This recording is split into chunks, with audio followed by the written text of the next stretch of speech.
Yeah, look, it was a different Donald Trump who showed up last night. Disciplined, focused, optimistic. Contrast this tone with the dire picture that he painted in his inaugural speech.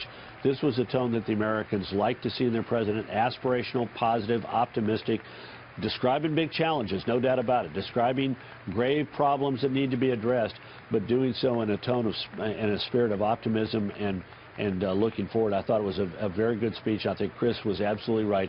This is the moment that Donald Trump truly became the president of the United States.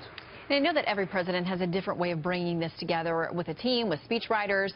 Our understanding is that until the last minute they were tweaking. That's often the case. But the tone was so different.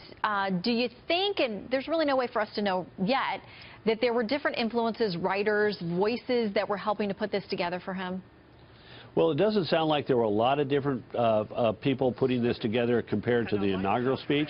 But look, they heard the response to the inaugural speech. Even their allies. I know people who are close to the president personally shared with him their belief that it was too dour, too dark, too pessimistic, too hard-edged, too harsh, and they urged him when he came to the state of the speech to the joint session of Congress to take a more optimistic tone. And I think they listened to those critics and responded. I mean, the opening was, I thought, very artful. I was on a briefing call with senior White House officials, and they said, pay attention to the opening. We want to set a tone. We want to make it clear that we're reaching across the entire political spectrum, and we're trying to unify the country.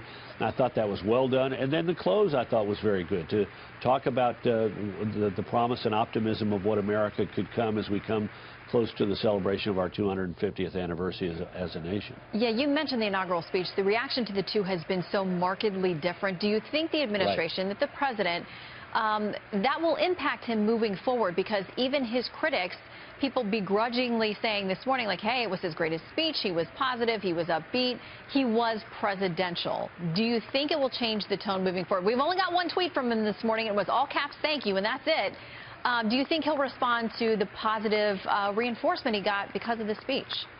Well, we've already seen it. I think that was direct response. I happened to be watching Fox and Friends, and he tweeted shortly after some comments were made in a very positive vein about what he said and did in that speech. So, yeah, look, success begets success. A president who is sort of finds that if they hit their stride and people respond to it, we're likely to see more of that, and I hope we do. Because, look, even there are a group of people in America for whom he can never do any wrong. There are another group of people in America, some of whom didn't vote for him, most of whom did vote for him, who say, drop the tweeting, you know, be presidential. And that group, which includes supporters and non-supporters, got what they wanted last night. And then there are some people who are against him, but they had to begrudgingly admit that was the tone that they were looking for in the president of the United States last night. Now, how